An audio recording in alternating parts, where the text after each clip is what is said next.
Hello everyone, मैं doctor Arvind दागी आज लेकर आया हूं एक आपके लिए नई वीडियो जिसमें कि आज आपको मैं नीट से संबंधित कुछ जानकारी देने वाला हूं।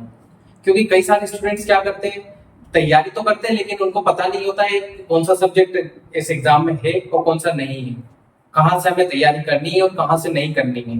तो जैसे कि बच्चों आप जानते हैं कि नीट एक नेशनल लेवल का एंट्रेंस एग्जाम है जिसमें हम AIIMS, MBBS, BHMS, BMS, BUMS, BDS जैसे मेडिकल कोर्सेज में हम एडमिशन ले सकते हैं। तो अब हम बात करेंगे एलिजिबिलिटी की कि नीट एग्जाम कौन स्टूडेंट दे सकता है और कौन नहीं दे सकता है। तो बेटा जो सबसे पहले है वो है एज।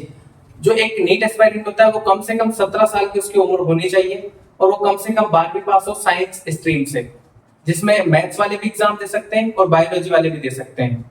एलिजिबिलिटी के बाद हम बात करते हैं सिलेबस की कि नीट का सिलेबस क्या है। मैं बता दूं आपको कि जो नीट का सिलेबस है वो कंप्लीट 11th और 12th पर बेस्ड है।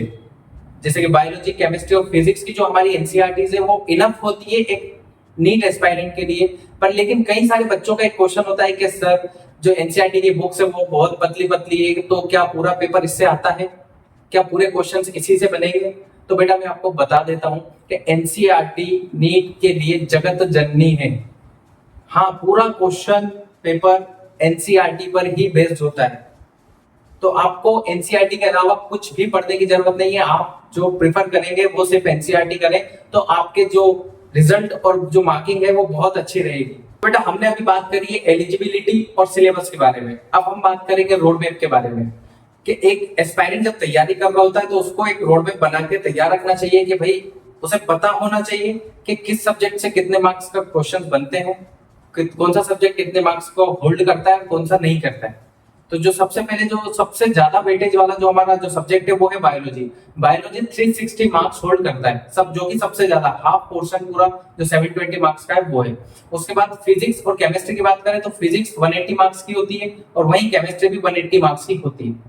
तो आपको क्या करना है, तो अब हमारे तीनों सब्जेक्ट 720 मार्क्स के हो गए। अब आपको ये भी पता होना चाहिए कि एग्जाम कितने टाइम का होता है। तो मैं आपको बता देता हूँ, एग्जाम 3 घंटे 20 मिनट का होता है जिसमें कि आपको तीनों सब्जेक्ट कवर करने होते हैं। जब भी मैं किसी एक एस्पायरेंट से मिलता हूं तो वो मुझे बताता है कि सर हमारा एग्जाम में टाइम मैनेज नहीं हो पा रहा है। तो बेटा आप कहाँ गलती कर रहे हैं, देखिए वो मैं आपको बताता हूँ। आप क्या करते हैं कि एक तो डेली रिवीजन नहीं कर रहे हैं, जो आपने क्लासरूम में पढ़ा है उसको आपको डेली रिवाइज करना है।